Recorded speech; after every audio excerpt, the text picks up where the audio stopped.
Hello mga kaliliks! Welcome sa aking YouTube channel. Sa video ko ngayon, isi-share ko ang iba't ibang tips or guide kung paano mabawasan ang hassle sa pagsakay ng MRT train. Kaya panoorin nyo ang video na ito. Tips or guide number 1. Una sa lahat mga kaliliks, gumising tayo ng maaga. Halimbawa, 8 AM ang pasok mo, so dapat 2 to 3 hours nag-aasikaso ka na. Lalo na yung mga nasa looban yung bahay. Nandyan yung sasakay ka pa ng tricycle, jeep, FX van, bago ka makarating ng MRT. Pagdating mo doon, mahaba pa yung pila.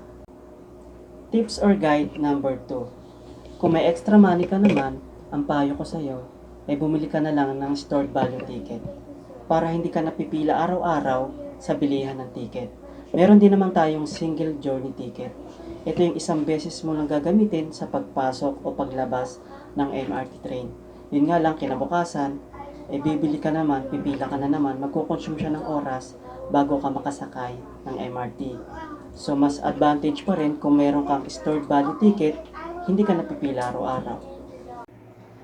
Tips or guide number 3. Kapag nag-aantay naman tayo mga kaliliks, huwag tayong tumapak sa dilaw na tiles.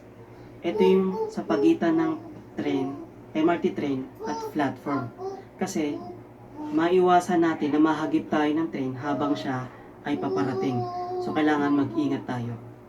Tips or guide number 4. Kapag papasok na tayo ng MRT station, huwag tayong pupwesto sa may bandang unahan o malapit sa pinto. Ito kasi yung maaari tayong matulak, matapakan ng paa, o masiksik tayo. Dahilan kung bakit tayo ma-stress. So ayaw naman natin ang ganun. So dapat pumesto tayo sa may bandang gitna, yung sakto lang na hindi tayo matulak ng mga kasama o katabi natin. Tips or guide number 5. Paalala lang mga kaliliks, lagi po tayong mag-ingat, lalo na yung mga gamit nating dala. Kailangan yung mga gamit natin ay nasa bandang unahan o nasa harap natin para madali natin silang makita. Maiwasan natin yung tayo'y matukutan, mawala yung pera mo o mamahaling gamit mo. So, dapat mag-iingat tayo at lagi natin tinitingnan yung mga katabi natin. Tips or guide number 6. Kapag malapit na kayong bumaba at marami pa rin ang pasahero, ang maaari mong gawin lumakad ka na paunti papunta malapit sa pintuan. Ito yung para maiwasan na ikaw'y magmamadali, maaari kang makasagi, makapanakit dahil ikaw nga ay nagmamadaling bumaba. So dapat bago pa dumating yung huling istasyon kung saan ka bababa, dapat dahan-dahan ka nang lumapit malapit sa pinto at nang sa ganon hindi ka nagmamadali at wala kang masasaktan sa paglabas mo ng MRT train. Tips or guide number 7. Naku mga kaliliks, kapag sasakay tayo ng MRT train, dapat magbaon tayo ng mahabang pasensya. Kasi nga naman, dahil sa rush hour, pagpasok natin ng umaga, nandyan yung matutulak pa rin tayo, masisiksik ka pa rin, hindi mo maiwasan na masasandalan ka. At kaya nga dapat maging mapagpasensya tayo. Alam naman natin kung sadya ba o hindi.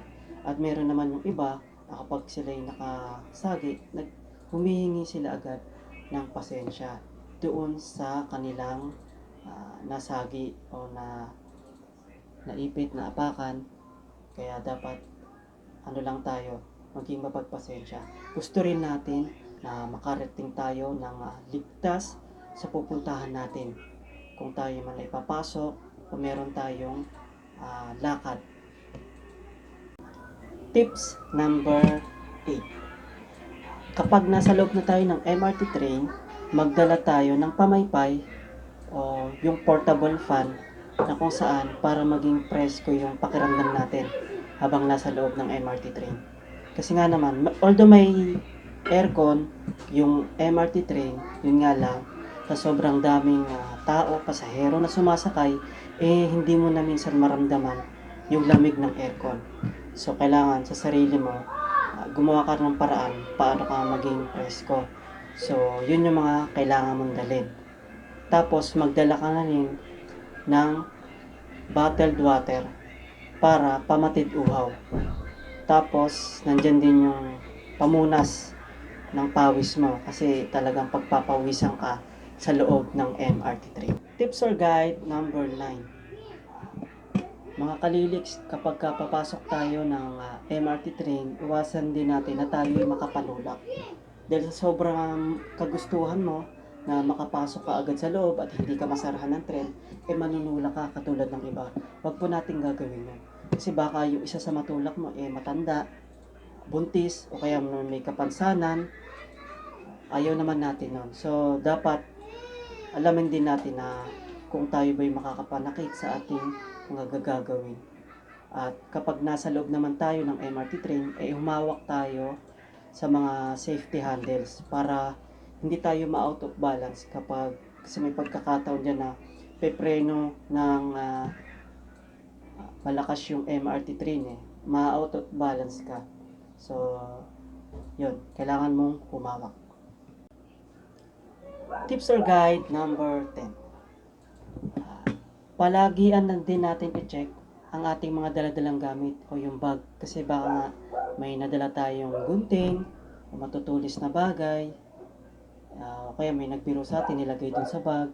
So kailangan i-check natin ng maigi yun kasi meron tayong x-ray machine sa MRT station na kung saan makikita yung mga daladala mong gamit. So mga ipinagbabawal yon. So wag na nating dalhin yung mga yon kung meron tayong nakita. At karagdagan din na magdala tayo ng face mask at saka sanitizer or alcohol para iwas sakit.